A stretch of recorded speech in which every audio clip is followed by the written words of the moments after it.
안녕하세요. 홍양표 박사입니다.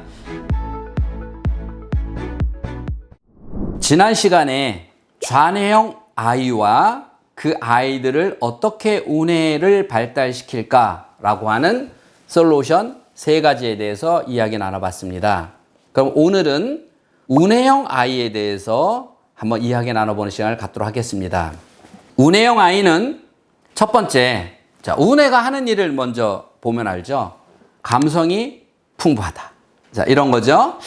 물론 우뇌라고 해서 다 그런 건 아니에요. 마음이 여린 아이가 우뇌형일 수도 있고요. 기가 죽어있는 애들도 우뇌형일 수도 있고요. 스크린 증후군도 우뇌형일 수가 있습니다. 그러나 지금은 큰 틀에서 우뇌형 기질을 가진 아이들의 특징은 일단 관계를 중요시 여기죠. 어릴 적에 이런 거예요. 자, 친구들하고 놀다가 자, 그만 놀고 집에 가자. 그러면 더 놀고 싶다고 막 우는 애들이 있어요. 자, 이렇게요. 어떤 관계에 대해서 사람들 만나고 헤어지는 것에 되게 아쉬워합니다. 다시 말하면 사람을 되게 좋아하죠. 이게 기본이에요. 그리고 소근육이 발달되어 있습니다. 그리고 혹은 대근육이 발달되어 있습니다. 그리고 눈치가 빨라요. 그래서 언젠가 제가 한번 얘기했던 것 같아요.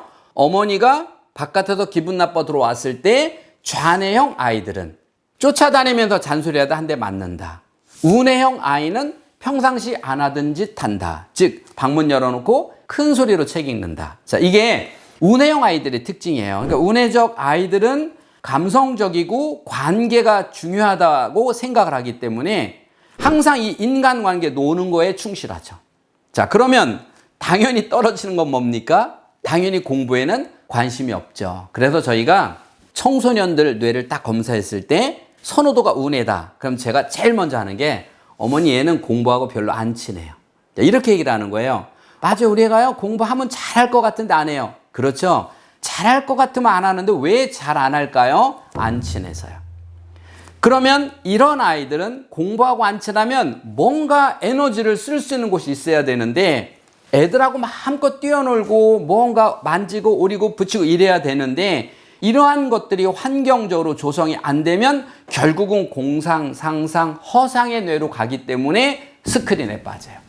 그래서 좌뇌형 아이들보다는 우뇌형 아이가 훨씬 더 스크린에 잘 빠질 수 있다라고 하는 겁니다. 특히 우뇌적인 아이들은 좌뇌적인보다 훨씬 더 동적으로 보일 수 있어요. 조금 더 산만해 보일 수가 있습니다. 자, 이러한 부분들은 자기가 가지고 있는 기질인데 이러한 것들을 너무 강하게 통제를 하면 결국은 머리만 그게 바로 공상, 상상, 허상, 스크린입니다. 그래서 우뇌적 아이들은 그 아이들의 기질을 잘 살리면서 이 아이의 단점인 좌뇌를 보강할 수 있는 방법이 가장 중요하죠. 그러면 우뇌적으로 큰 아이들이 유아 때는 아이가 관심 받을 짓만 해요. 애가 둘을 키워보시면요. 항상 엄마한테 맞을 짓 하는 애가 있고요. 맞을 것도 피하는 늘 그런 센스 있는 애들이 있어요. 두 아이 키워보면요. 그 아이 중에서 엄마한테 센스 있게 하는 아이들이 우뇌형 아이거든요.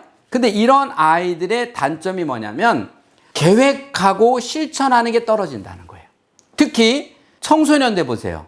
그러면 자기 방 정리부터 책장 정리부터 하루의 수업 계획부부터 이러한 것들이 전혀 될 수가 없어요. 그리고 체계적, 논리적, 순서적인 부분이 약하다 보니까 결국 풀어가는 것, 수학처럼 풀어가는 것, 국어처럼 논리적으로 풀어가는 것, 이런 쪽에 약하다 보니까 머리가 나쁜 것이 아니라 공부하고 안 친하다는 거예요.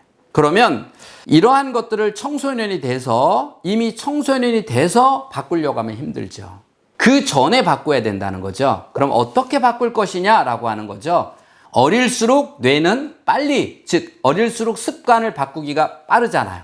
그래서 어려서부터 아이가 장난감을 가지고 놀면 반드시 자기 자리에, 그리고 아이에게 항상 어디 갈 건지 뭐 할 건지 어떻게 준비물을 쌀 건지에 대해서 어떻게 옷을 입을 건지에 대해서 어떤 걸 먹을 거에 대해서 항상 본인이 계획하고 실천하는 것을 작은 것부터 생활화하는 것이 가장 중요합니다. 이 작은 생활화가 몸에 배면 이게 바로 뇌 발달이에요. 그래서 뇌는 생각을 바꾸냐, 즉 해마를 바꿀 것이냐, 행동을 바꿀 것이냐에 대해서 지난번 강의 제가 해드렸죠. 생각은 야, 너 장난감 가지고 노는 거는 네가 빨리빨리 자기 자리에다 갖다 놔야 돼. 알았지? 그럼 네, 알았어요. 이건 생각을 바꾼 거죠. 자, 근데 얘가 되냐는 거예요. 근데 엄마는 어떻게 생각해요? 너 엄마가 얘기했는데 왜 엄마 말을 안 듣고 이렇게 장난감 아무데나 놀고 있어? 이렇게 엄마가 화가 나는 거죠. 우리는 지금 뭘 바꿨어요? 생각만. 자, 그러면 생각을 행동까지 바꿔서 감각 뉴런까지 바꾸는 데까지 가야 된다는 거예요. 이게 교육의 가장 큰 함정이에요. 우리는 한 번 말하고 두 번 말하고 세 번 말하면 들어라. 이렇게 해마, 즉 생각만 바꾸는 걸 가지고 아이가 행동까지 바꿀 거라고 생각을 하니까 왜 안 바뀌니? 라고 화를 내죠. 그런데 아이가 됐든 어른이 됐든 새로운 것을 바꾸려면, 즉 집중력을 바꾸려면, 공부하는 패턴을 바꾸려면, 모든 걸 바꾸려면 감각 뉴런을 통해서 3개월에서 6개월 정도 훈련을 해야 된다는 거죠. 그래서 처음부터 아이가 처음에는 장난감을 가지고 노는 것을 자기 자리에다 갖다 놔야 되는 것을 알아요. 아는데 못해요. 왜? 감각 뉴런 발달이 안 됐잖아요. 그래서 어머니가 화내지 마시고 아이에게 누구누구야 장난감 가지고 나왔으면 어떻게 해야 되지? 라고 이야기하면 아이와 함께 정리하는, 작은 것부터 이렇게 정리를 해야 되죠. 이렇게 해야 돼서 하나하나 한 가지를 바꿀 때 어떻게 그랬어요? 3개월 계획 세우라고 그랬잖아요. 그래서 아이가 체계적, 논리적, 순서적, 그리고 책도 창작이나 전래보다는 위인이나 명작이나 과학처럼 조금 논리적인 책에 선호도를 맞춰준다면 훨씬 더 빠르게 좌뇌가 맞을 수 있죠. 그러면 좌뇌가 좋냐 우뇌가 좋냐 다 안 좋아요. 그런데 얘는 얘대로 장점이 있고 얘는 얘대로 장점이 있어요. 그러면 여기 그래프 보시는 것처럼 좌우뇌가 맞으면 어떤 아이가 될까요? 이쪽에도 선호도를 만들기가 쉽고 여기도 선호도를 만들기가 쉬워요. 물론 좌우뇌가 딱 맞아도 선호도 훈련을 안 시키면 안 되죠. 쉽다는 게 무슨 말입니까? 예를 들어 좌뇌적인 아이는 고집이 세. 이건 무슨 말이에요? 힘들다는 거예요. 생각을 바꾸고 행동을 바꾸는 게 되게 힘들다는 거예요.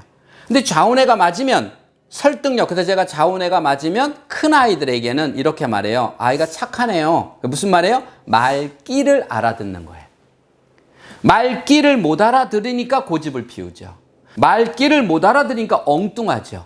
그쵸? 근데 좌우뇌가 맞으면 말귀를 알아듣는다. 그러면 그 다음 행동을 바꾸기가 쉽다. 그래서 공부에 대한 선호도도 쉽고 예술적 감각을 갖는데도 쉽다. 여러분 아이들은 좌우뇌를 만들면 인생을 행복하게 살 수 있다는 것입니다. 여러분 지난 시간 이번 시간은 가장 기본적인 좌우뇌 맞추는 쪽에 한번 우리가 알아봤습니다. 여러분 궁금한 거 있으시면 댓글 주시면 언제든 명쾌하게 답드리도록 하겠습니다. 지금까지 인간수업의 홍양표 박사였습니다. 감사합니다.